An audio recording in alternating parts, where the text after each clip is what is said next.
이 아침 저와 여러분 하나님의 말씀 요한복음 1장 1절부터 14절까지의 말씀을 봉독하여 드립니다. 인간의 역사를 나눌 때 여러 가지 기준을 가지고 나눕니다. 글이 써여지기 시작한 것과 글이 써여지기 전하고 이것을 이렇게 나눠서 이렇게 구분하기도 하고, 철기를 쓰느냐 청동기를 쓰느냐 이런 것을 가지고 구분하기도 합니다.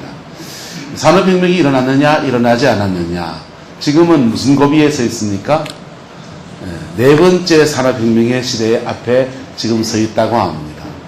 네 번째 산업혁명의 시대는 기술 문명이 고도로 발달해서 컴퓨터 기술이 굉장히 발달해 가지고 이제 인조인간 시대가 지금 도래하고 있지 않습니까? 그래서 이세돌 바둑 명인과 AI가 컴퓨터 바둑을 뜯는데 이세돌 씨가 져가지고 우리를 경악스럽게 만들었던 시대입니다. 4차 산업혁명 시대가 되면 많은 직업이 사라질 거라고 말을 합니다. 어저께 이마트를 가보니까 판매 부스가 이렇게 전에는 다 판매원들이 다 했잖아요. 이제는 한쪽 코너에 5개 정도 코너에 이제 무인 판매 부스가 있습니다. 그래서 내가 올리고 물건을 이제 딱 내리면 무게 때문에 이게 제대로 계산했는지 아닌지 확인을 해가지고 그렇게 카드로 계산하면 나오는 그런 시대가 되었습니다. 많은 직업이 사라질 것이고 또 많은 거기에 따른 새로운 직업군들이 등장하는 그런 시대가 될 겁니다. 심지어 3D 프린트 기술이 발달되어져서 옷 같은 것도 집에서 3D 프린터로 이렇게 인쇄를 해가지고 만들어 입으면 옷 사러 가지도 않고 옷을 만들 일도 없는 그런 시대로 이렇게 변화되어진다고 합니다. 그렇게 사람들은 문명의 발달을 따라서 시대와 시대를 나누는데, 그런데 그 중에 시대를 나누는 것 중에 한 가지가 바로 뭐냐 하면 BC와 AD라고 하는 것으로 나옵니다. BC가 뭔지 압니까? BC는 예수님이 탄생 이전, Before Christ라는 뜻이고요. AD는 뭔지 압니까? Anno Domine라고 해서 주님이 오실 때까지라는 뜻입니다. 그래서 BC와 AD를 나누는 기준은 바로 그 한 분, 그분이 태어난 것을 기준 삼아서 BC와 AD를 나눕니다. 그 예수님의 생일을 기념해서 우리는 성탄을 맞이하고 있고, 매년 성탄절은 전 세계적인 축제가 되었습니다. 제가 어릴 때만 해도 성탄절날 되면은 얼마나 즐거운 일이 많았습니까? 성탄 전야에 밤을 꼴딱 세우면서 청년들하고 이렇게 학생들이 올라이트를 했어요. 교회에서 성탄 전야 발표회를 하고, 그리고는 밤을 꼴딱 세웁니다. 밤을 세우면서 레크레이션하고 선물 교환을 하고 막 그렇게 하거든요. 부시시한 잠이 들 깬 눈을 가지고서 새벽 4시에 일어나서 온 동네를 다니면서 성탄 캐롤을 불렀습니다. 목이 트였지 않은데 눈길을 밟으면서 걸어가서 아는지 모르는지 막 하면은 가다 보면 권사님이 인도해 주시는 대로 가가지고 아무 집이나 초령종 뺑 누르고는 그 다음 성탄 캐롤을 부릅니다. 성탄 캐롤을 부르면 그날 이제 과자가 이제 대박 나는 날이잖아요. 뭐 계란 과자도 주시고 초코파이도 주시고, 어떤 집에는 오뎅도 끓여주시고, 어떤 집에 가면 커피도 삶아가지고 한 잔씩 추운데 고생한다고 그거 먹으면서 그렇게 받은 성탄 과자들 가지고 고원에도 나눠주고 파출소에도 주고 소방서에도 주고 하면서 성탄절이 선물 교환의 의미들을 새기고 참 아름다운 시간들을 보냈던 기억들이 납니다. 여러분들도 아마 그런 기억이 다 있죠. 그런데 어느덧 세월이 바뀌어서 이제는 캐롤을 부르고 아침마다 새벽송을 도는 추억도 사라지고, 우리는 주일날 예배를 드리고 그 다음에 성탄절 예배를 드리는 것으로 성탄절 행사를 이제 끝을 내고 있습니다. 여러분, 성탄절의 행사를 보내는 것보다 더 중요한 것이 있는데, 그분이 오신 의미를 새기는 것입니다. 할렐루야. 그분이 오신 의미를 새기고 그분의 오심 안에서 그것이 내 안에 이루어지는 은혜가 저와 여러분의 있기를 예수님의 이름으로 축복합니다. 예수님이 오시는 것은 이스라엘 백성들이 바벨론에 끌려가면서부터 목을 놓아서 기다리던 제목이었습니다. 그들은 사무엘 선지자를 통해서 다윗 왕에게 하나님이 이런 약속을 받았습니다. 사무엘 선지자가 이렇게 말했어요. 다윗이 하나님의 성전을 지어서 주께 봉헌해 드리겠다고 하니까 하나님이 그 마음을 너무 기뻐하셔서 그렇게 그에게 다윗에게 이렇게 말했습니다. 네가 나의 집을 지어주려고 하느냐? 내 집은 저 하늘이 하나님의 집이고 이 땅이 하나님의 발등상이고 온 우주가 곧 하나님의 집인데 내 집을 지어줄 필요가 없다. 그런데 그 마음이 너무 소중하다는 거예요. 하나님의 집을 지어주려고 하는 그 마음이 너무 소중하다는 거예요. 그 마음을 내가 너무 소중히 여겨서 그 마음을 받겠다. 그리고 성전을 짓는 것은 너의 아들 때에 가서 짓게 될 것이다. 라는 약속을 주십니다. 그리고는 그 마음만 받았는데도 하나님이 얼마나 기뻐하셔서 이렇게 말씀합니다. 따라합시다. 내가 너의 집안을 세워주겠다. 너의 집안, 다윗이 이제 왕위에 올랐었는데 왕위에 올랐은 그 왕위를 지켜주고 세워주고 든든하게 보호해주겠다고 약속하시면서 이런 약속을 하셨어요. 하나님이 좀 오바를 하셨는지 너의 집안에서 왕위가 끊어지지 않을 것이다 라고 약속을 했습니다. 너의 집안을 내가 축복해서 너의 그 마음을 소중히 여기서 내가 받아서 너의 집안에 왕의 계승자가 끊어지지 않을 것이다. 너의 자녀와 너의 손자와 그 대를 이어가면서 계속해서 다윗의 왕가가 끊어지지 않을 것이다 라는 약속을 주십니다. 여러분 축복이지요. 제가 그래서 우리 헌금을 드린 분들 중에서 특별히 건축 헌금을 드린 분들에게 그 말씀으로 늘 축복을 해요.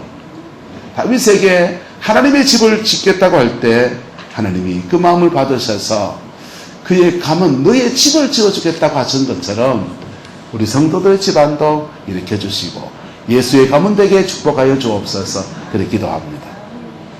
자, 그런데 그렇게 약속하셨던 하나님이 철석같이 하나님이 약속하셨으면 이루셔야 됩니까? 안 이루셔야 됩니까?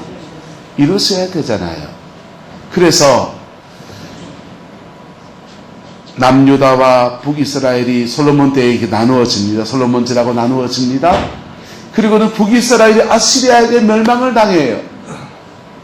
그리고 남유다도 다윗이 세운 남유다도 풍전등과 같은 위기를 지나갈 때 하나님의 백성들이 하나님 앞에 기도했더니 다윗의 세운 언약을 기억하셔서 이걸 지나가게 하십니다.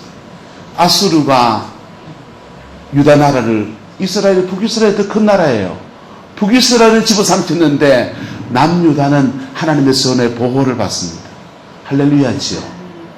그런데요, 이 아시리아가 지나고 난 뒤에 그 다음 나라 바벨로니아가 등장했는데 이 바벨로니아가 또다시 침공에 들어옵니다. 바벨로니아가 침공에 들어오는데 전에도 지키셨던 하나님 지금도 지킬 줄 믿습니다 라고 했는데 망해버렸어요. 그리고 유다의 마지막 왕은 시드기야 왕은요, 두 눈이 뽑혀가지고 온몸이 포로가 되어서 바벨론 땅에 끌려가서 그렇게 모진 고생을 합니다. 그때부터 사람들은 의문이 되기 시작했습니다. 하나님은 약속하시면 이루시는 분이신데 왜 그 약속이 허무하게 물거품처럼 사라지고 말았는가? 하나님은 약속하신 분이신데 왕위를 끊어지지 않겠다고 약속하신 분이신데 왜 그 약속이 이렇게 허망하게 무너지고 말았는가? 그 절망감에 낙심한 사람들이 있었습니다. 그런데 일단의 사람들이 그 절망감을 뛰어넘으면서 새로운 해석을 하기 시작했습니다. 하나님의 약속은 폐하여지지 않았다. 그래서 반드시 다시 다윗의 왕위를 회복할 일들이 일어나게 될 것이다. 다시 소망을 붙들기 시작합니다. 하나님의 약속은 폐하여지지 않았다. 잠시 해를 먹구름이 가린 것처럼 어둠이 가리고 있는 것뿐이고 다시 때가 되면 다시 그 다윗의 나라가 회복되는 역사가 일어나게 될 것이다. 그렇게 기다리기를 시작합니다. 그때부터 이스라엘 사람들에게 구약에는요, 메시아, 기름 부었다라고 할 때 세 가지 직분의 기름을 붓습니다.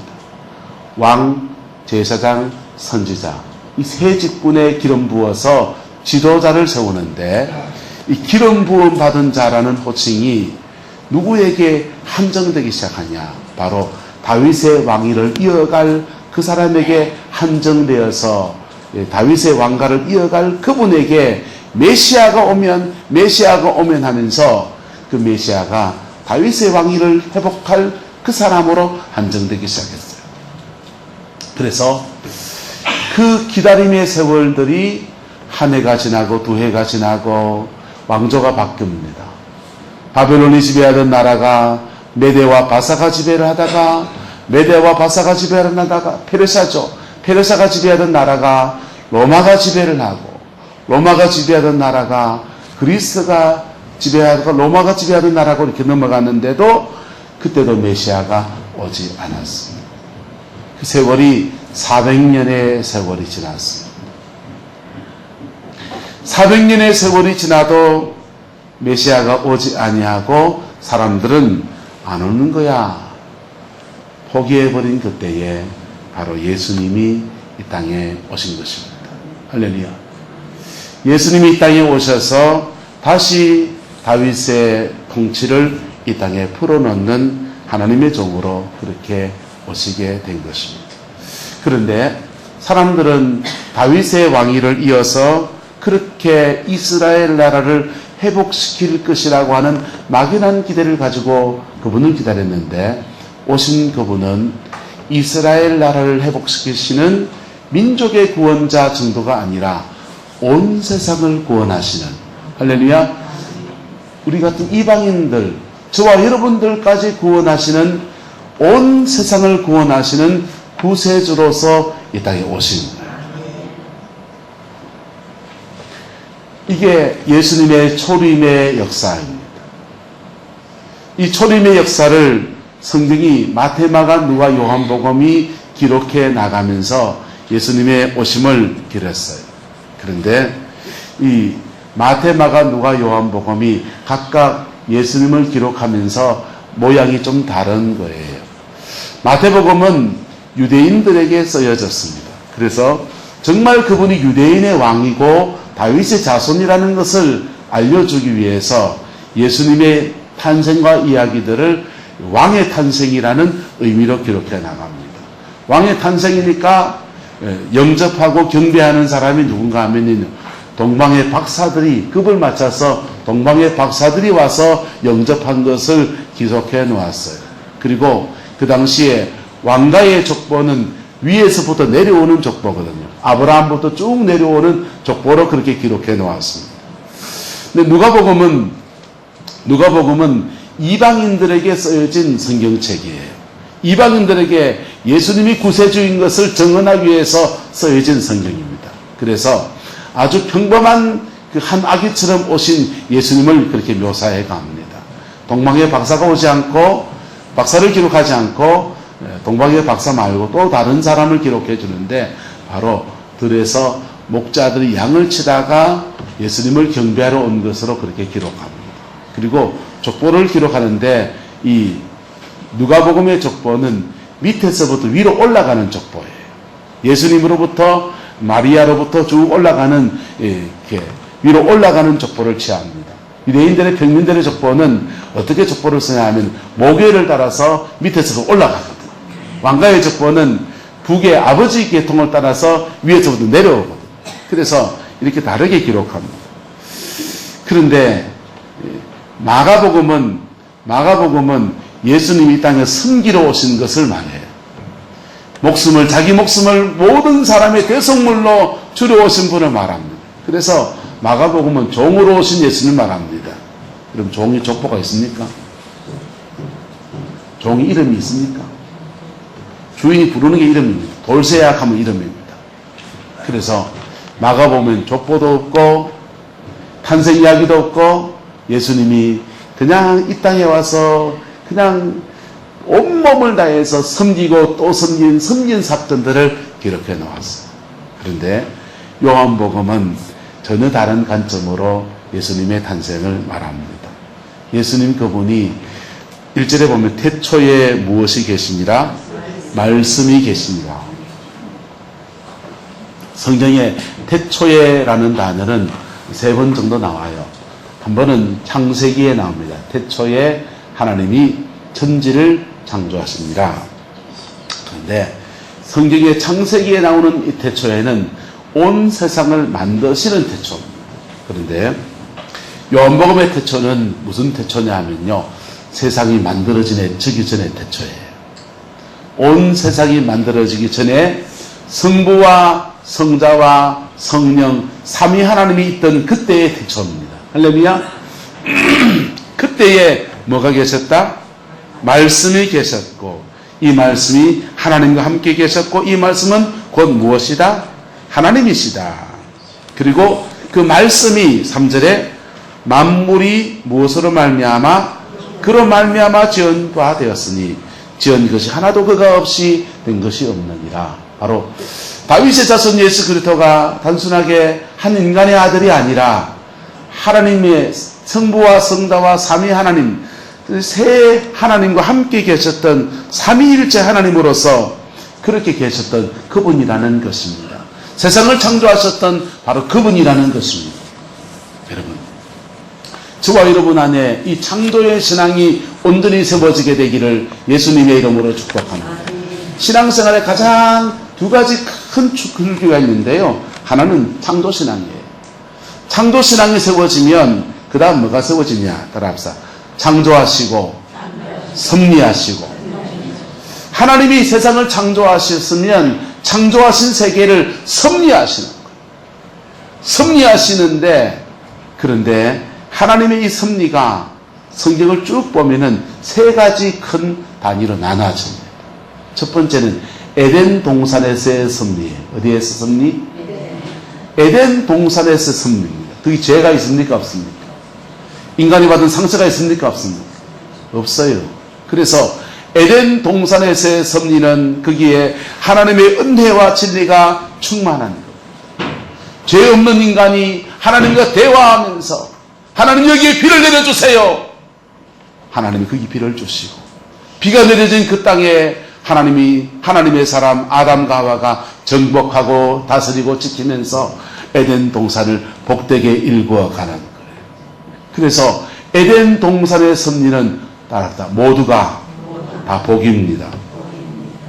넘치는 복이고 은혜 위에 은혜가 가득한데, 그런데 2번째 하나님의 섭리의 장이 있는데 바로 구약시대입니다.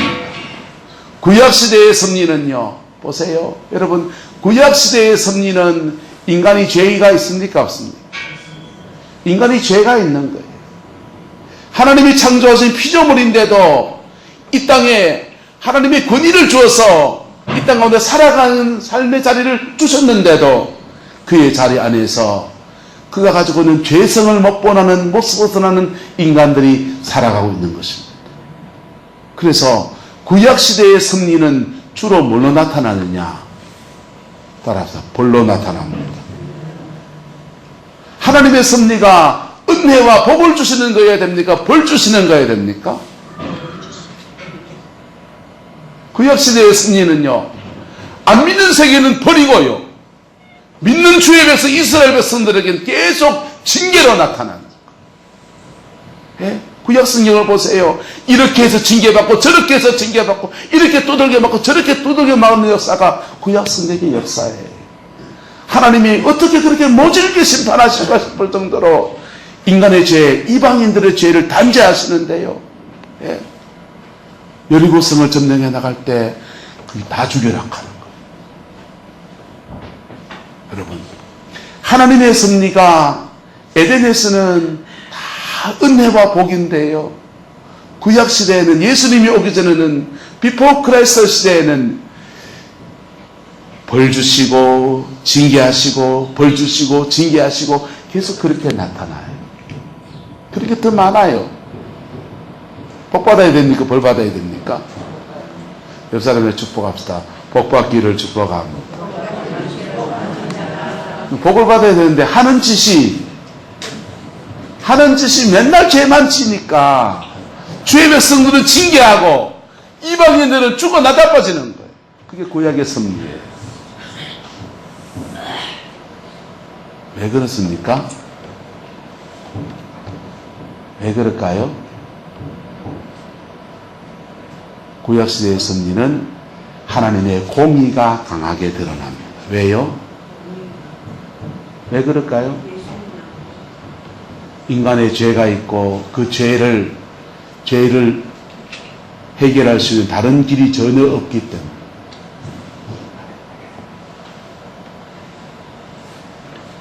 구약 성경 시대에 수많은 문명사적 고비들이 지나갑니다.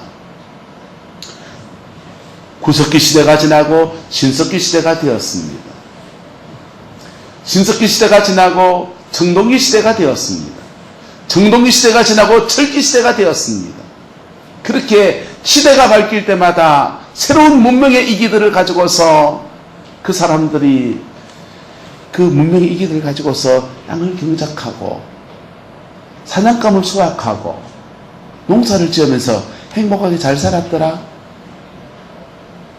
아니고 새로운 문명의 이기가 나올 때마다 그것으로 새로운 정복 전쟁들이 일어나면서요, 수많은 사람들이 칼로 도륙을 당하고 새롭게 문명의 이기, 청동기가 일어나면 청동기 문명을 먼저 받아들이는 사람들이 주변 나라를 다 침공에 들어가면서 사람들이 죽어나갑니다.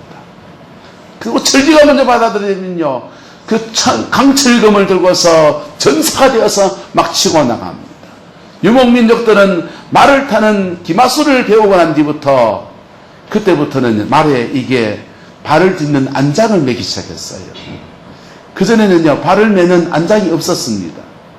발을 매는 안장을 하고서부터는 기마술이 등장합니다. 말 위에서 손을 넣고 활을 쏘기도 하고요. 그리고 바늘도 그 말을 타고 다니면서 적군과 싸울 수 있는 이렇게 원형으로 둥그럭한 칼이 있습니다.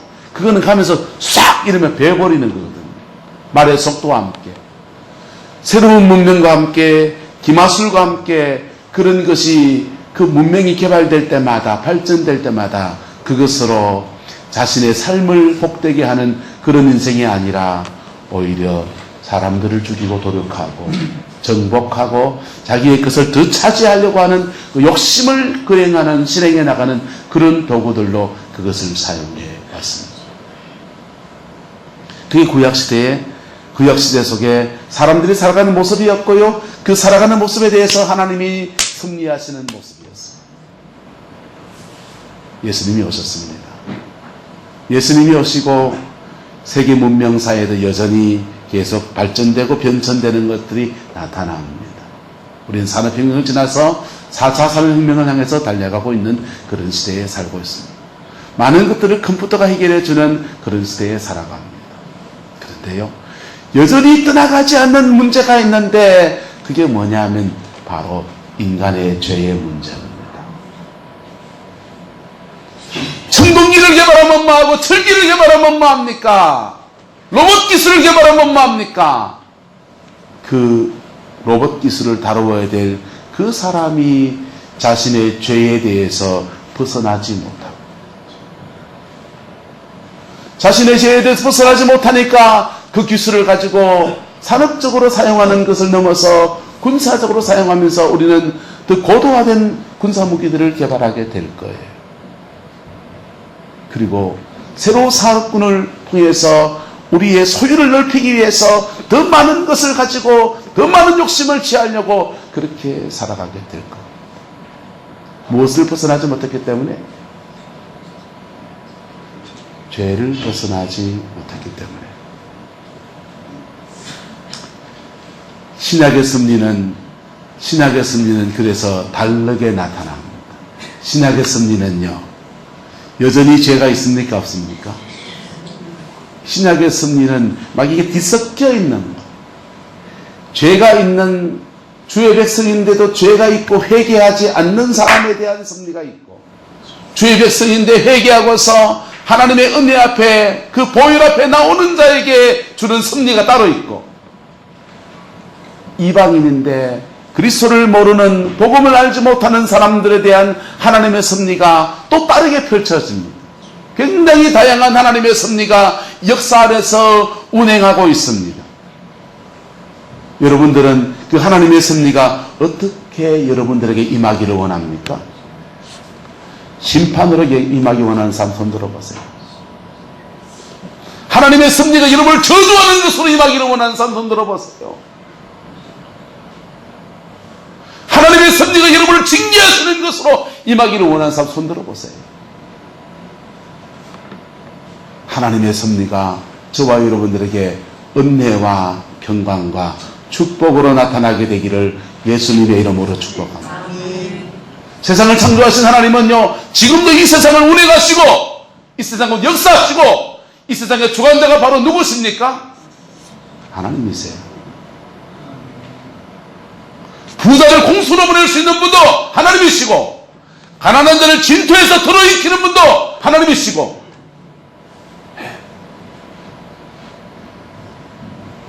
나이가 40대가 지나고 5학년이 되니까 성경을 읽으면서 그렇구나, 하나님의 역사를 주관하신다, 이렇게 믿음으로 받아들이는 것이 50이 되니까 피부로 와닿기 시작합니다.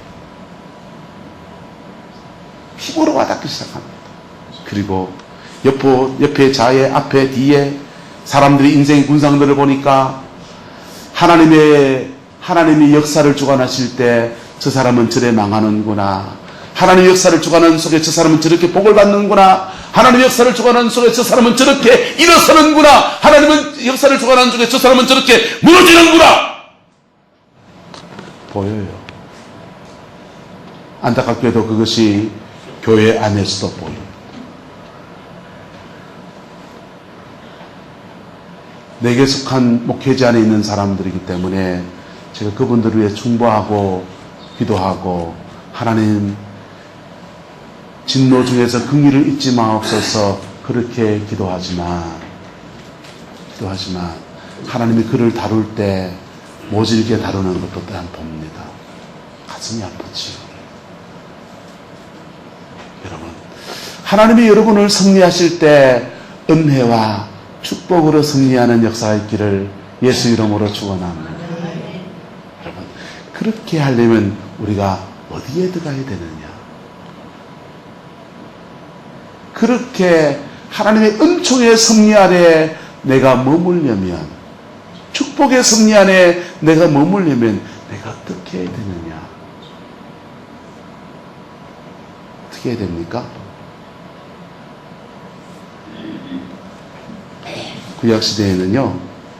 구약시대에는 다윗이 이렇게 고백합니다.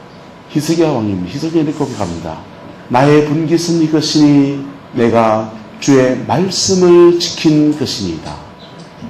하나님의 축복의 섭리가 내게 있다면 그것은 내게 주의 말씀을 지킨 것이 내게 분복이고 내가 축복받을 제목입니다. 이거예요.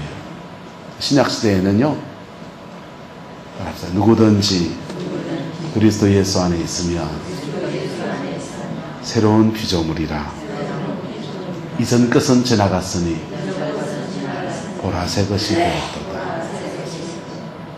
예수님 안에 있을 때 그에게 하나님의 섭리는 축복의 시계로 바뀌어집니다. 예수님 안에 있을 때 인생 팔자가 고쳐집니다. 찬송 하나 할까요?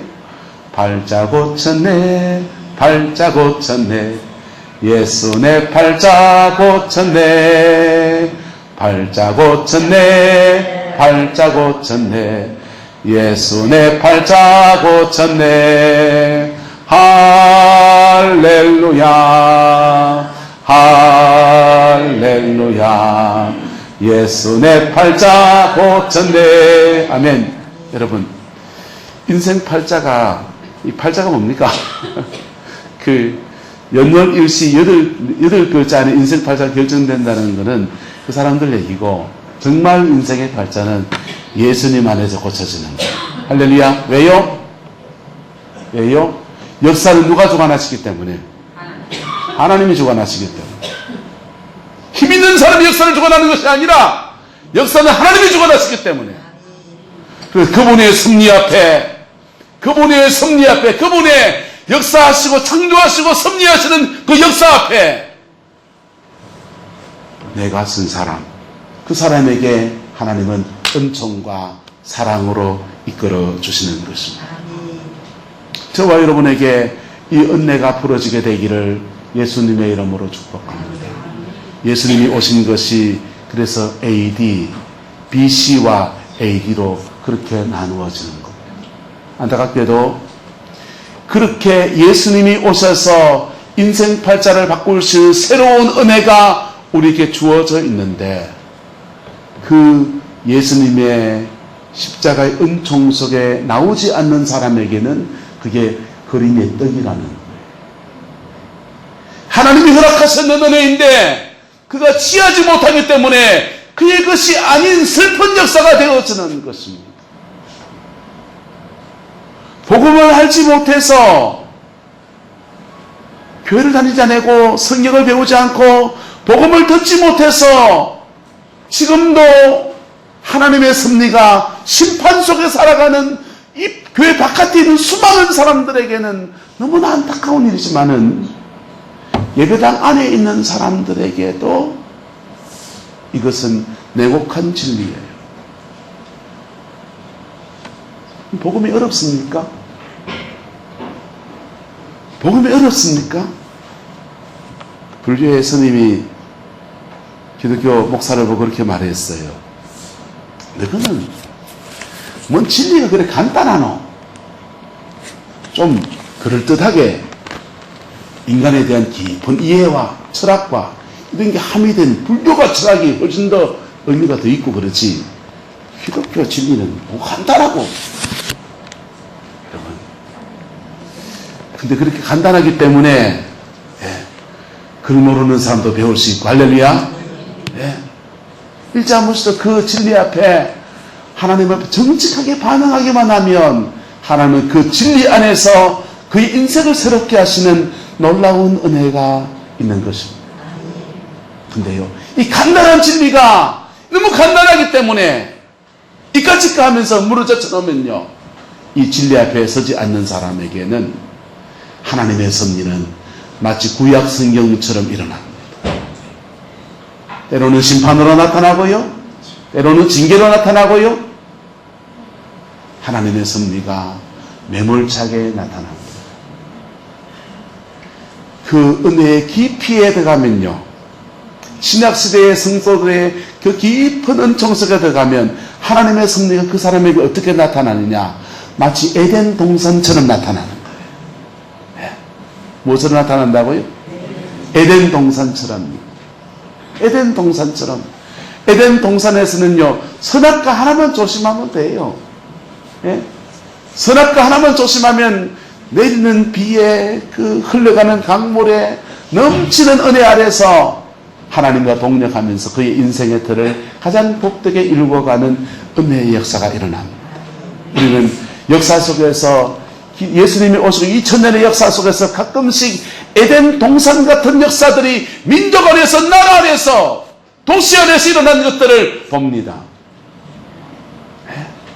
아프리카에요, 놀라운 부흥들이 막 일어날 때요, 그 이상한 현상이 생기는 거예요.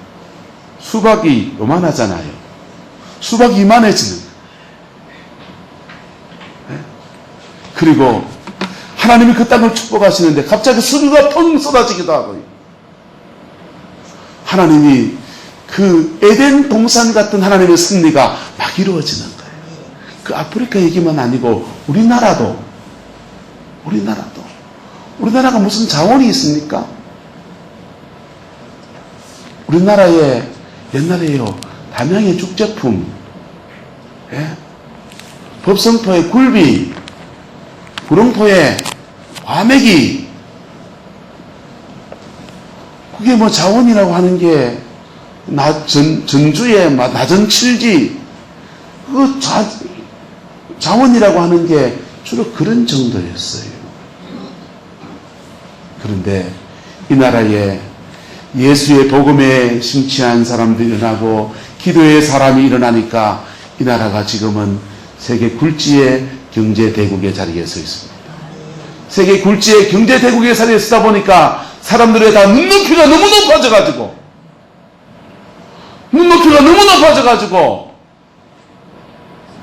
월급도 더 받아야 되고 힘든 일을 안 하고 좀 쉽게 돈을 벌려고 하니까 직장이 없는 거지. 여러분, 마음을 낮추면 직장이 쎄 불렸습니까? 안 불렸습니까? 마음을 낮추면 직장이 쎄 불렸어요. 맞습니까? 틀립니까? 최저시급도 올랐잖아요.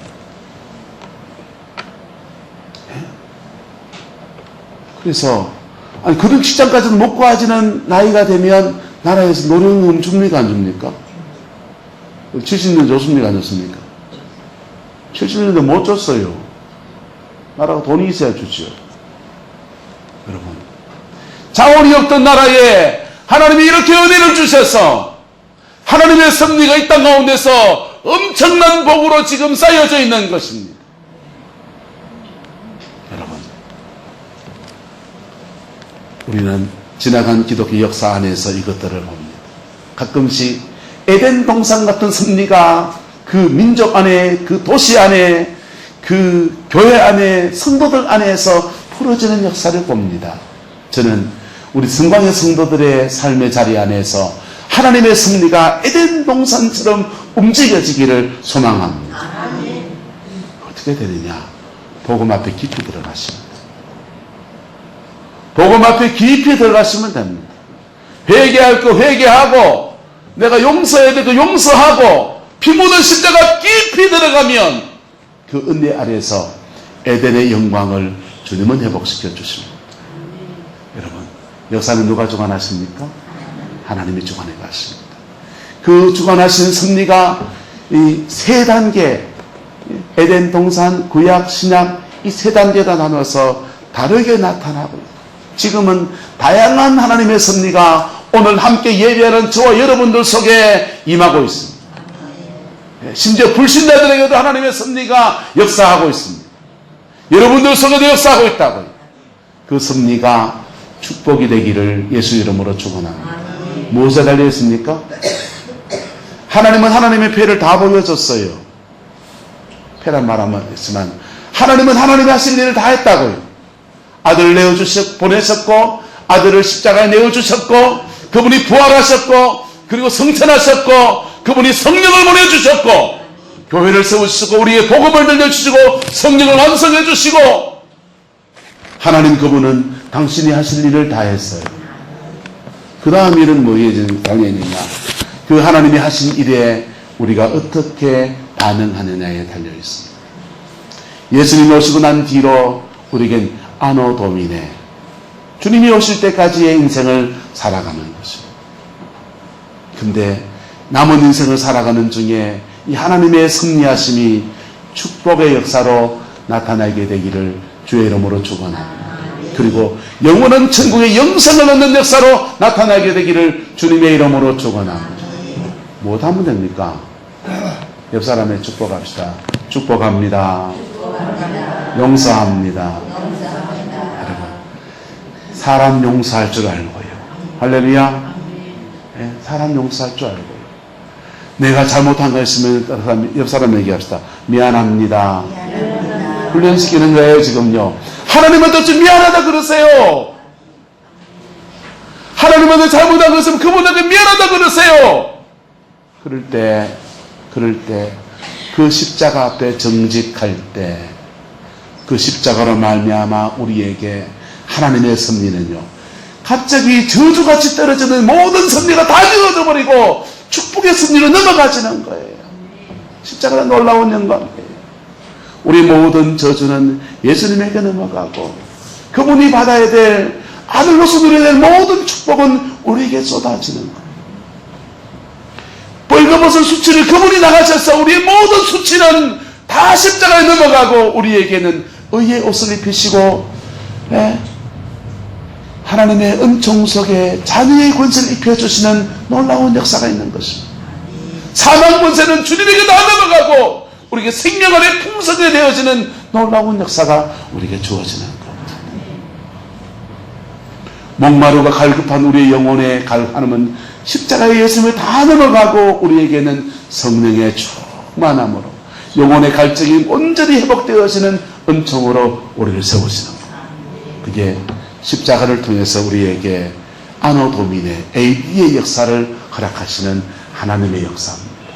예수님이 그 일을 위해서 이 땅에 오셨고 지금도 부활하신 주님은 지금도 교회 안에서 또 이것을 행하여 나가고 계십니다. 그 행하여 나가는 여정 안에서 그 말씀이 때로는 우리를 아프게 해요. 그 말씀이 때로는 우리를 아프게 한다고요. 주님의 말씀은 때로는 보세요. 복음서의 말씀을 보십시오. 독사의 자식들아! 아픈 말입니까? 기분 좋은 말입니까? 독사의 자식들아. 다른 말로 바꿔볼게요. 이런 말로. 야, 이 마귀 새끼들아! 저주를 해도 그런 저주를 해요. 그런데요. 따라합시다. 말씀 앞에 깨질 때 생활에서 복이 옵니다. 여러분, 말씀 앞에 깨어질 때, 말씀 앞에 무너질 때, 독사의 자식들아! 그럴 때, 그때 맞습니다. 내가 독사의 자식입니다. 그럴 때 그의 인생에 빛이 비치면서 하나님의 축복의 승리로 인생이 확 풀어지는 거예요. 수르보니게 여인이 자기의 딸이 흉악히 귀신 들려서 예수님에게 나왔습니다. 그렇게 갈급한 여인이 나왔는데 예수님이 좋은 말씀을 하지 않습니다. 정색을 하고서 말합니다. 자네의 떡을 취하여서 개들에게 던짐이 옳지 않다. 바꿔 말하면 너 뭐라는 겁니까? 너 개다 이 말이죠.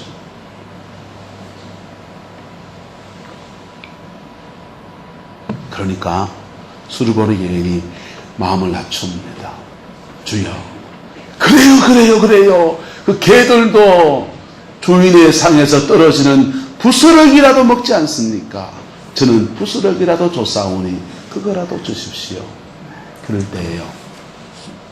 바로 피 묻은 십자가와 수르보니게 여인이 눈높이가 딱 마주치는데 그러면서요, 하나님의 섭리가 심판으로 떨어진 하나님의 섭리가 다 축복으로 바뀌어집니다. 놀라운 은혜가 임하면서 그 가정에 회복과 치유의 온전한 역사가 이루어졌어요. 가룟 유다에게 주님이 말합니다. 너희 중 하나가 나를 팔리라. 그런데도 대답하지 않습니다. 주님이 발을 씻어주십니다. 그런데도 발 씻어준 주님의 사랑 앞에도 반응하지 않습니다. 나와 함께 그릇에 손을 넣는 자가 크니라. 그런데도 반응하지 않습니다. 주님이 떡을 치아에다가 가룟 입에다가 넣어줍니다. 성만찬이거든요. 예수님이 떡을 치아에서 가룟 입에다 넣어줍니다. 성만찬을 하는데도 그 예수님의 말씀에 반응하지 않습니다. 그리고는 가룟 유다는 인생에서 가장 불행한 사람이 되었습니다. 우리는 복음이 다 열려있는 시대에 살아갑니다. 복음이 다 열려있는 시대에 살아갑니다. 성경이 요즘 얼마나 잘 번역되어 있는지. 이게 어렵습니까? 현대어 성경 같은 거 사서 읽어보십시오. 얼마나 글도 쉽게 써놨는지. 그런데요, 여러분, 그것마저 어렵습니까? 복음은 단순합니다. 피 묻은 십자가 앞에 정직히 고백하면 되는 거예요. 할렐루야. 정직히 고백하면 되는 거예요. 어렵습니까? 그리고 고백하면 주님은 우리 죄를 사하시고 우리에게 우리를 향한 하나님의 승리의 기류가 확 바뀌어서 은총과 축복으로 나타나는 겁니다. 여러분, 지금 여러분의 상황이 어떻습니까? 지금 여러분의 처지가 어떻습니까? 지금 그 자리에서 하나님의 섭리 앞에 정직하게 반응하고 나오면 바로 주님은 우리에게 우리를 향한 당신의 승리의 기류가 바뀌어져서 축복과 영광으로 나타나게 될 것입니다. 그 복을 받아 취하는 저와 여러분 되기를 예수님의 이름으로 축복합니다. 가끔씩 설교하다가 목사님이 강단에 친다 그래요. 저 칩니다. 강단에 칩니다. 근데 물어봅시다. 강단에서 치임이 났습니까? 생활에서 치임이 났습니까? 한번 따라합시다. 말씀에서 치어야 생활에서 안 치인다. 말씀에서 좀 치어야 돼요. 그래야 생활에서 안 쳐요. 말씀 앞에 깨져야 생활에서 웃을 날이 온다고요. 말씀 앞에서 깨지고, 말씀 앞에서 엉엉 울고, 말씀 앞에서 부러지고, 말씀 앞에서 무너질 때, 그의 생활 속에서 하나님의 승리는 축복으로 확 넘어가요. 어렸을 때 기억이 납니다. 제가 대구에 와서 처음에 살 때, 저희 집이 교회 바로 옆에 집이었습니다. 시세를 모르고 또 싼 집을 얻다가 보니까 어머님, 엄마, 아빠가 그렇게 교회 옆에 집을 얻었는가 봐요. 근데 새벽마다 잠이 깨는 겁니다. 뭔 여자들이 그 울고불고 하는지요. 교회 옆에 바로 집에서 그 우는 소리가 다 들려요. 구슬피 우는 소리들이 새벽마다 그렇게 울더라고요. 그때는 교회를 안 다니니까 그 잠 깨는 게 너무 싫었습니다. 그런데요, 중학생이 되고 청년이 돼서 그 교회, 그 눈물로 기도하던 그 교회를 내가 출석을 하면서 출석을 해보니까 그때 울었던 분들이 다 복을 받아 있더라고요. 하나님 앞에 눈물로 나갔던 그 사람들이 하나님께 다 복을 받아서 그의 가문과 삶의 자리 안에서 밥술 떠면서 그래 살고 계시더라고요. 권사님이 돼 있고 집사님이 돼 있고 장로님이 돼서 그렇게 주를 섬기고 계시더라고요. 여러분, 하나님 앞에서 피 묻은 십자가 앞에 울 건 좀 우셔야 돼요. 피 묻은 십자가 앞에서 통회할 건 통회하셔야 돼요. 피 묻은 십자가 앞에서 풀 건 풀어야 돼요. 그럴 때 땅에서 푸는 자에게 하늘에서 풀리는 놀라운 역사가 일어나면서 주님의 승리는 기류가 바뀌어서 새로운 역사로 넘어가게 되는 거예요. 그렇지 않으면 그냥 그래 사실 거예요. 그냥 그래 살다가 그냥 그래 죽을 거예요. 네. 여러분, 새 인생을 살기 원합니까? 새해를 맞이하고 또 성탄을 맞이하고 한 해를 넘어가는 이때에 피 묻은 십자가 앞에서 여러분의 인생을 새롭게 세우는 은혜의 역사가 있기를 주님의 이름으로 축복합니다. 기도하겠습니다. 사랑과 은혜가 많으신 아버지 하나님, 주의 나라가 이루어지게 하옵시고 주님의 그 뜻이 이루어지게 역사해 주옵소서. 세상의 풍조가 바뀌고 시대가 바뀌면서 우리는 2019년도를 이제 보내어 갑니다. 주님 오실 때가 가까워지는 이때에 우리 영혼을 주님 앞에 피 묻은 십자가 앞에 똑바로 세워서 남은 인생을 복으로 살아낼 수 있는 은혜가 있기를 소망합니다. 하나님, 이 말씀 안에서 주의 백성들을 축복하여 주시고 은혜를 주시고 주님의 영광을 더하여 주옵소서. 하나님의 섭리가 사랑하는 주의 백성들의 삶의 자리 안에서 복으로 나타나게 하옵소서. 질병 중에 있는 자에게는 치유의 역사로 나타나게 하시고, 아버지 하나님, 여러 가지 삶의 고민 속에 있는 자들에게는 하나님이 지혜를 열어 주옵시고 세기를 주시는 역사로 나타나게 하옵시고, 인생의 마지막 여정을 보내며 하나님 앞에 천국의 여정을 준비하는 심령들에게는 아버지 넉넉한 구원의 역사로 하나님 축복하여 주시옵소서. 예수님 안에서 새로운 인생, 새로운 역사, 새로운 길을 찾아낼 수 있는 은혜가 있게 우리 하나님 주장하여 주시옵소서. 여호와께서 함께해 주시기 원합니다. 예수님의 이름으로 축복하며 기도드리옵나이다. 아멘. 지금은 우리 구주 예수 그리스도의 은혜와 우리 하나님의 그 크신 사랑과 성령 하나님의 내주 교통하시며 우리의 삶에 축복과 은총과 사랑으로 승리하기 원하시는 그 놀라운 역사가 오늘 믿음으로 예배를 드리며 복음 앞에 나를 드리며 나가는 사랑하는 성공의 모든 성도들 위에, 그의 가정 위에, 자녀 손들 위에, 사업장 위에, 육체 위에 지금부터 영원토록 함께 계시기를 간절히 축원하옵나이다.